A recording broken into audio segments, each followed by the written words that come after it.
Hi, welcome to my totally legit K-pop news show. My name is Angelina and it's been a long time. How long has it been since we did a totally legit news series? I'm embarrassed. I'm sorry. I just keep telling myself like it's not good enough. It's never going to be good enough. And then it's better to just never do it. But I know some of you guys like my weekly news recaps. So I thought, I'm tentatively going to try to do them again. If you guys absolutely hate it, then I'll never touch it again.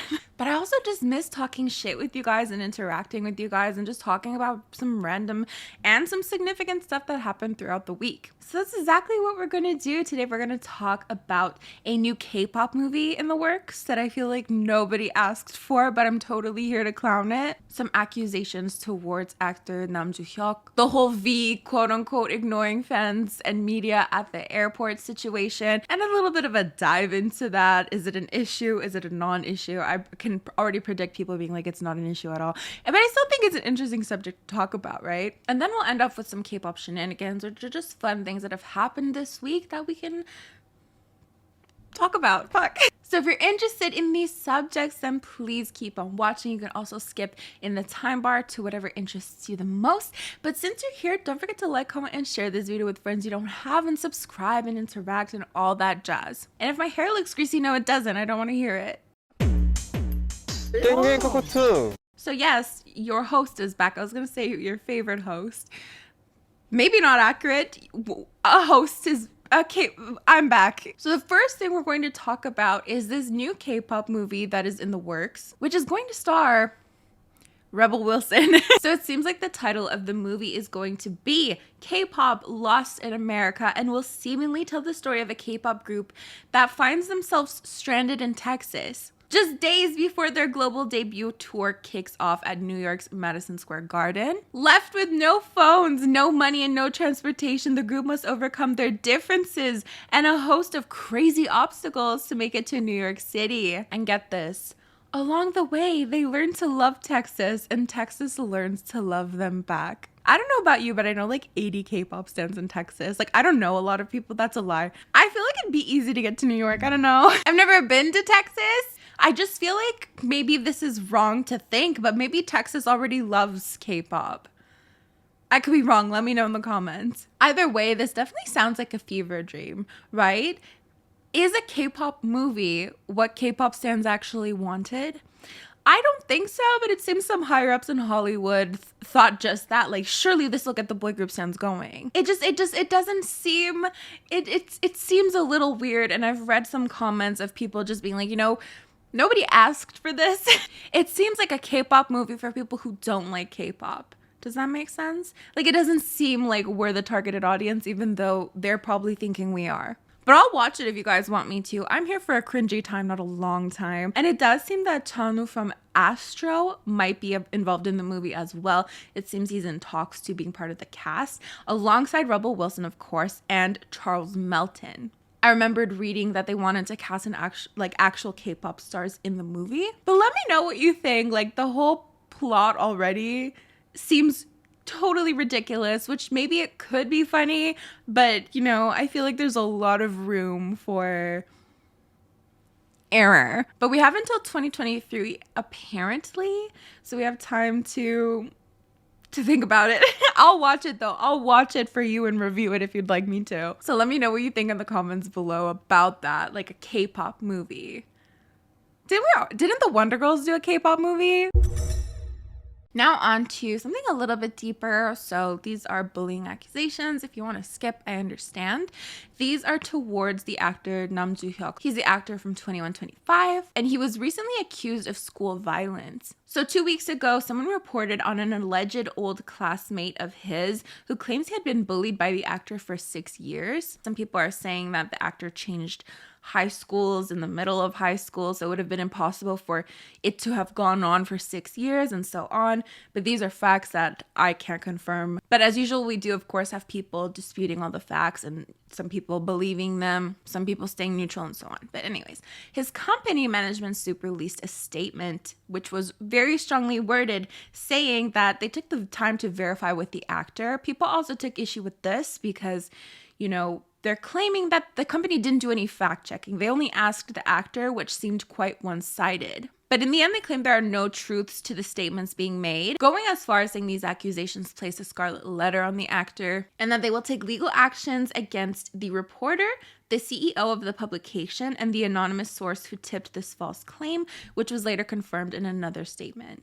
However, this lawsuit actually seemed to have inspired a second person to come forward, because this person saw that their friend was actually getting sued and they wanted their side of the story to be told. To which his company denied quite briefly, saying that these accusations are groundless. Now, I did read in some online forums that a third student had come forward to kind of clarify the situation. Basically, they claim that they graduated from the same school as the actor, but admit that they weren't particularly close, so they were worried about coming forward with this because, how could they possibly have seen everything? But at the same time, they also feel like they would be aware if there was any cases of bullying around them. First off, they claim they've never seen or heard the actor swear or use people as snack shuttles, which was part of the accusations. They do confirm, however, instances like making students pay for smartphone data and sparring were things that happened within the classroom. However, they claim that Joo Hyuk was not party to any of this. The sparring they claim to be exaggerated because the students wanted to imitate WWE fighting. So not that they weren't sparring, but they were bumping into each other to kind of imitate the fighting. But they claim they never started rings of people fighting and so on. The comments I read on this post, however, were mostly apprehensive. They definitely admitted that of course they wouldn't be able to see everything, but if you weren't able to see everything, like how, in that instance, then how would you actually know? And to think that you would be aware of every instance of bullying that is going on around you seems a little unlikely, because things at the surface could seem like they're fine. We also have people bringing up a time where Joo Hyuk was on set with Suzy and they were doing a kiss scene. And right after they did their kiss, he asks her, "What did you eat?" And she said she ate noodles. And he said, "Oh, you didn't eat any fish?" Now, some people are saying that's just banter, trying to lighten the mood, and some people saying it's just plain rude. But in instances like this, we always see people digging up the past, and things that might have been neutral or gone under the radar are now seen in completely different light. We see this all the time. But that's where the story is as of now. It's just a matter of waiting to see how things pan out. And if we get any more information about this, I'll be sure to keep you updated. Now let's talk about V, quote unquote, ignoring fans, the controversy / not really a controversy. But essentially, we all know from now Lisa from Blackpink, V from BTS, and Park Bo-gum were all in France to watch a Celine show. I guess Paris, right? That's like the only city in France. Now from this, of course, we got a lot of very interesting interactions. We got some pole dancing. I even saw this post where they were trying to read Lisa's lips and they think that she called V oppa.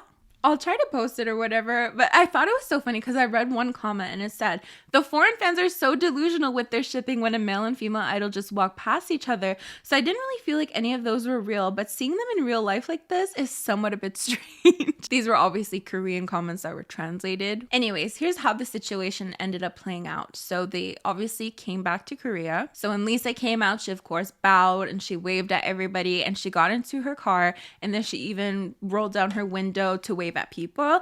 Park Bo-gum did the same thing. He bowed and waved to people, as we can see pictured in these photos. However, when V came out, he just walked straight to his car. So it was like a 3-second walk. And not that the other two stayed out there for 10 minutes or anything. It was still pretty short. But just the act of not even waving or acknowledging anybody really brought into question his character for a lot of people. Some people were saying, fans and the media waited 5+ hours for them to arrive. But it's also important to note that their flight seemingly was delayed. So it's kind of did anyone ask you to be there? Maybe they did ask the media to be there. I don't know. I feel like in some instances there is some coordination with the media. In terms of fans being there though, did anyone ask you to be there? I don't know. But the main question initially was, people had been waiting so long. So was it really that hard to just wave or anything of the sort to just acknowledge people? With one comment reading, even Tom Cruise posed for the journalists one by one. Damn.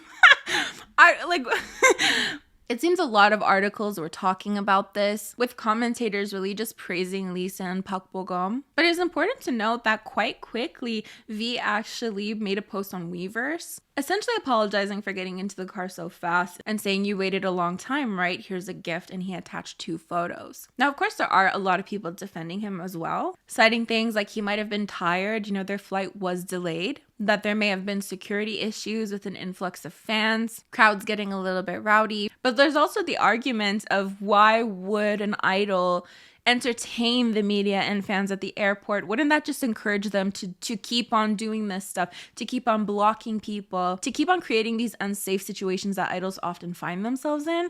I mean, we've all seen videos of idols literally like walking with like one bodyguard and fans all around them at airports. It can get quite unsafe. I wasn't there. I have no idea what it looked like. I have no idea how rowdy anything actually was. But I understand it can be quite a divisive subject. I feel like my audience is going to be more on the, he did nothing wrong side. But I'm interested to hear your opinions on this. Do you think there's no excuse, that he could have just taken 3 seconds to wave and bow? Or do you think it's really a non-issue and idols really shouldn't be entertaining the media and fans at the airport? So let me know your opinions in the comments down below.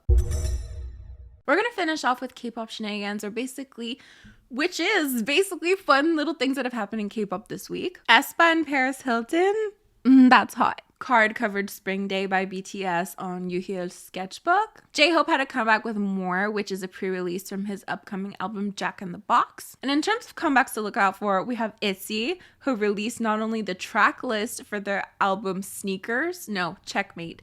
Sneakers. I'm sorry, this is just such a mess. Look at this graphic. It's busy. It's very Y2K, but they're gonna have an album called Checkmate with the title track called Sneakers. So I just wanted to know what you think. Do you think it looks like actually bad, or is it just, it's so bad that it ends up being good? VVs will be releasing their title track Love Aid from their mini album Summer Vibe on July 6th. On July 4th, ENHYPEN are going to release their 3rd mini album Manifesto Day 1. And back to aespa, they're of course releasing their album Girls on July 8th. But they also announced they're going to be releasing a light stick. So as of now, we don't know what it looks like. We just have this graphic here. But we do know it's going to be released July 28th. And I don't know about you, but I'm at the edge of my seat because their album looked so amazing. So it could go either way with their light stick. I just feel like there's really very rarely any light sticks that I think are actually stellar. I have so much shit to talk about light sticks, so I'm really curious what you think it's gonna look like. It could be the coolest thing we've ever seen, or it could be the lamest thing ever, and there's a part of me that thinks it's going to be really lame. But we'll see. I hope I'm proved wrong. While I was searching this though, I came across this tweet of light stick inspiration for aespa, and I'm on board for that. I hope it looks like that. But I feel like we're gonna have to have a logo or something. I don't know. It might be ugly as hell, but I'm hoping it's not. But yeah, that is basically it for this video. Thank you so much for joining me. Don't forget to like, comment, and share this video with friends you don't have, and share with me your opinions on what we talked about today. You can also join my channel members by clicking the join button next to the subscribe button. These are the lovely individuals who help support my channel on a monthly basis. It means the world to me. Thank you so much. As for I'm gonna get going, hopefully next week we'll have more things to talk about. We can get back into the groove of things, or if you actually hate this, we'll never revisit it again. We'll see. Bye.